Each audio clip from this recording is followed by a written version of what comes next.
गंगा का जन्म ब्रह्मा जी के कमंडलू से हुआ था। वह ब्रह्मा की पुत्री मानी जाती है और कुछ पौराणिक कथाओं में उन्हें हिमालय राजा हिमवत और मेनावती की पुत्री के रूप में भी दर्शाया गया है।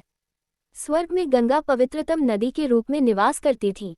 गंगा के पृथ्वी पर अवतरण की कथा राजा सगर के साथ जुड़ी हुई है।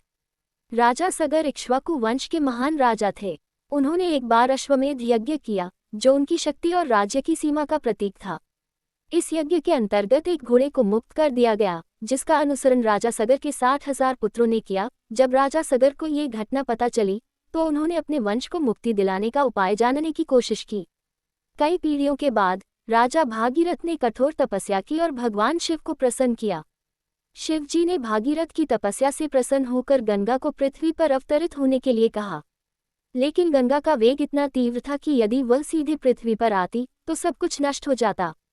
इसलिए भगवान शिव ने अपनी जटाओं में गंगा को रोककर उसके वेग को नियंत्रित किया और फिर धीरे धीरे पृथ्वी पर अवतरित किया। भागीरथ ने गंगा को अपने पूर्वजों की राख तक पहुंचाया, जिससे उन्हें मोक्ष प्राप्त हुआ।